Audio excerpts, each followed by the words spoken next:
तुम भी कैसी बात कर रही हो? वो मेरे बड़े भाई हैं। अगर मैं उनके लिए ये सब नहीं करूंगा तो कौन करेगा भला, ये बताओ तो जरा। और वैसे भी ये घर और ये बिजनेस हम दोनों का ही है, ना ही किसी और का। कभी ऐसा ना हो जाए कि सब उन्हें ही मिल जाए और तुम हाथ मलते रह जाओ। और वो और उनकी पत्नी चालाक है, मम्मी जी पापा जी को अपनी मीठी बातों में फंसा कर रखती हैं। अगर तुम मीठी बातें नहीं कर सकती ना, और अगर तुम किसी से खुश होकर बात भी नहीं कर सकती, तो इसमें किसी और की गलती नहीं बल्कि तुम्हारी गलती है। मेरे भाई भाभी सब में अच्छे हैं, उनकी सबसे बनती है घर में। जब देखो तब दोनों की तारीफ ही करते रहते हो, कभी मेरे बारे में भी सोचा करो। अगर मैं तुम्हारे बारे में नहीं सोचूंगा ना, तो तुम कब की इस घर से निकल चुकी होगी। तुम्हारे बारे में सोचता हूँ तभी हो तुम यहाँ। मुझे कुछ तो करना होगा, नहीं तो किसी दिन ऐसा ना हो कि मनोज भैया और मोनिका भाभी सब कुछ अपने नाम करा ले और हमें एक फूटी कौड़ी भी ना मिले। ऐसा अक्सर ही चलता रहता। शोभा को हमेशा ही ये लगता रहता कि मोनिका और मनोज दोनों ही मम्मी पापा की चमचागिरी करते हैं, लेकिन असल में सच्चाई तो ये थी कि शोभा कुछ ज्यादा ही शातिर थी और खुद ये सब सोचती तो उसे लगता कि बाकी सारी दुनिया भी ऐसा ही सोच रखती है। अब वो सारी जायदाद अपने नाम कराने के बारे में सोचती है तो उसे लगता है कि मोनिका भी ऐसा ही सोचती है, लेकिन सच तो कुछ और ही था। शोभा, ये लो साड़ी लाई हूँ तुम्हारे लिए। अरे भाभी, इसकी क्या जरूरत थी?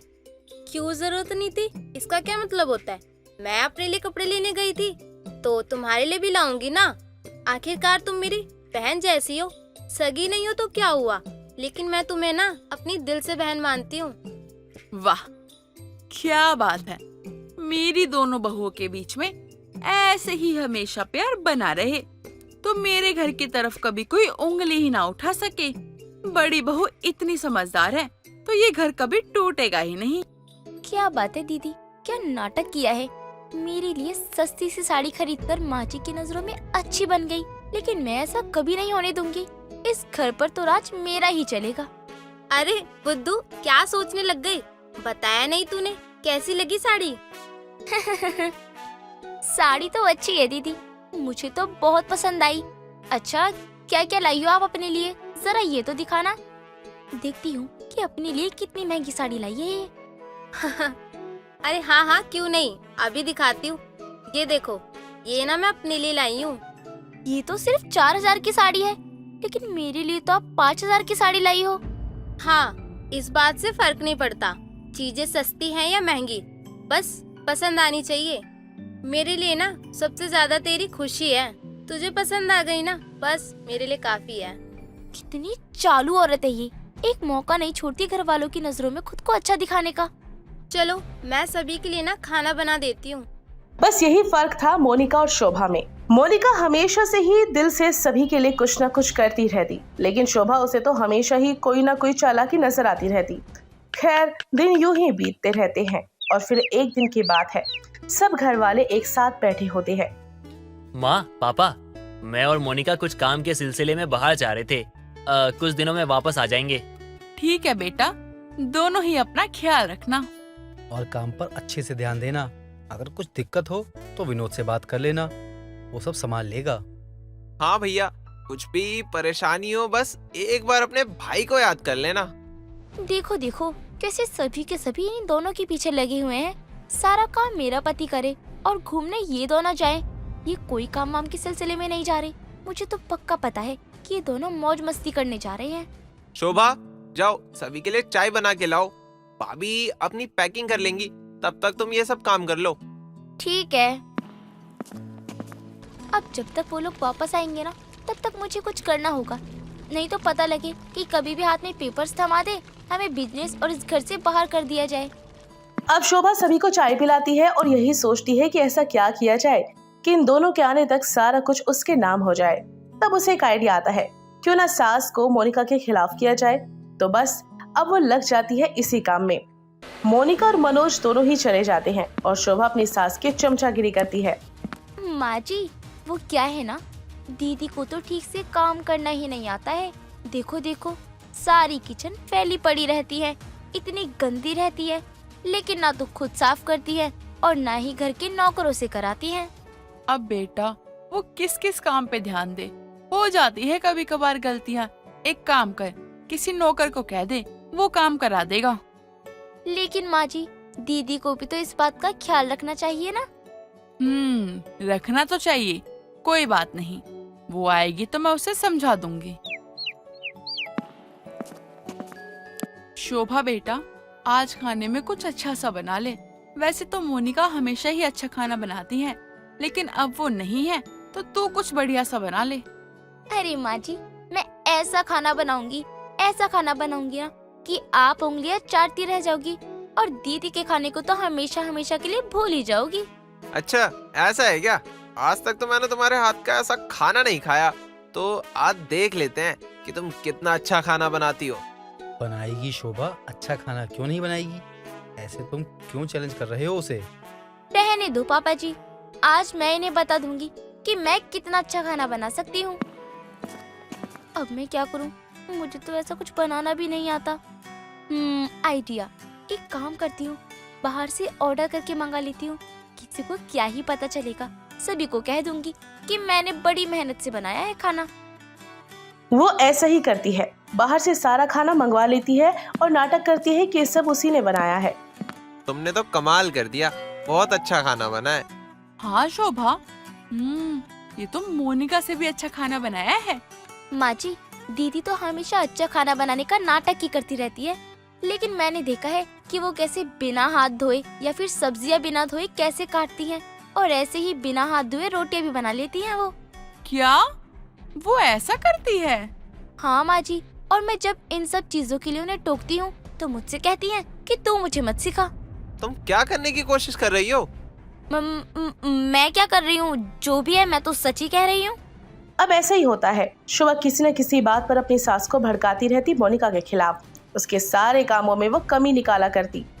सारा दिन सास के साथ वो मोनिका की चुगलियां ही किया करती। उसने पूरी तरह से अपनी सास को मोनिका के खिलाफ कर दिया था। इतना ही नहीं, ससुर को मनोज के खिलाफ भी उसने भड़काना शुरू कर दिया था।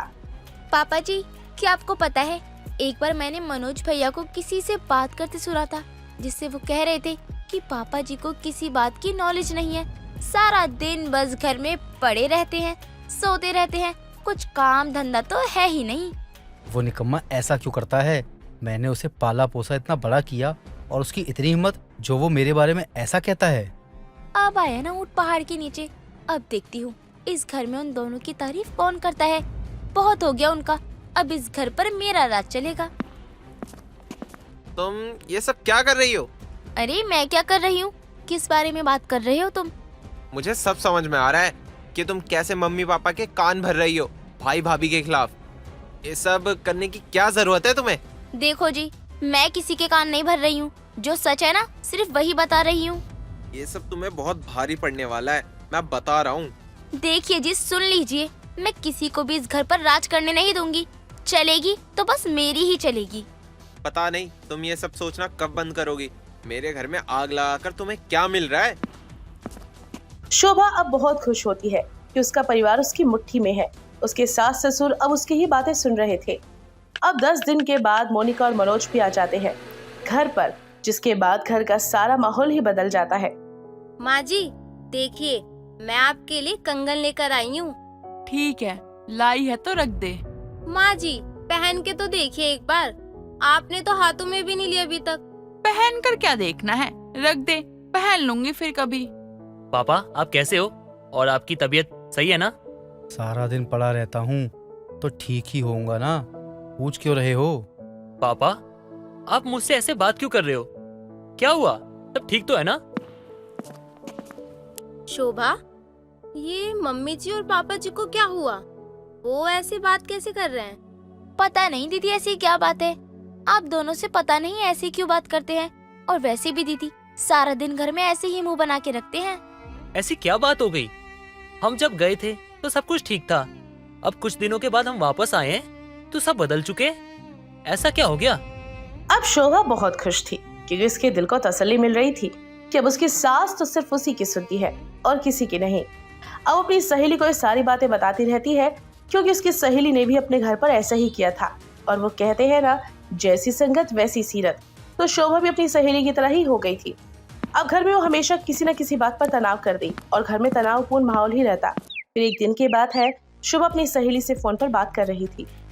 अरे बहन, तुझे क्या बताऊं, सच में मुझे तो इतनी खुशी हो रही है ना अंदर से। मैंने अपने सास ससुर को अपने वश में कर लिया है।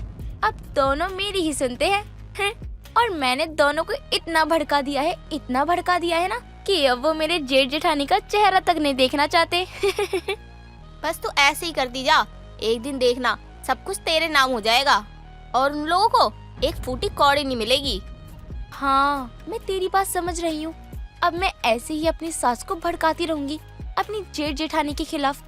जब शोभा अपनी सहेली से बात कर रही होती है तो मोनिका उसके कमरे में आ रही होती है, वो भी उससे बात करने के लिए।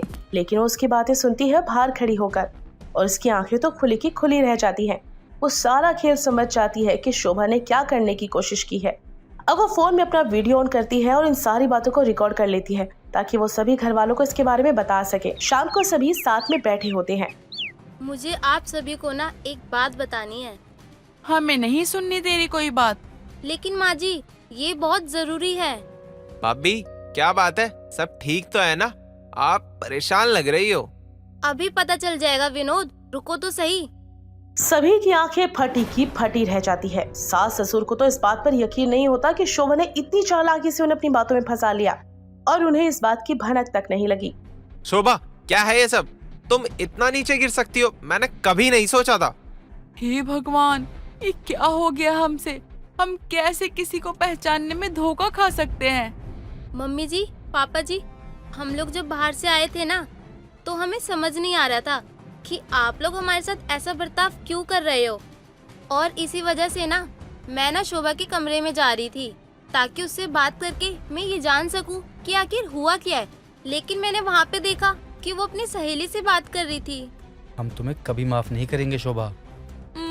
मुझे माफ कर दो, मुझसे बहुत बड़ी गलती हो गई। ये सब तो क्या, तुम्हें तो मैं ही कभी माफ नहीं करूंगा। सभी शोभा से बहुत नाराज होते हैं और कोई उससे बात नहीं करता। शातिर लोमड़ी की तरह उसने चाल तो चली, लेकिन अपने जाल में खुद ही फंस चुकी थी। उसे अपने किए पर बहुत पछतावा होता है क्योंकि अब उसकी अकल ठिकाने पर आ चुकी थी। हालांकि वक्त के साथ घर में सभी ने उसे माफ भी कर दिया था।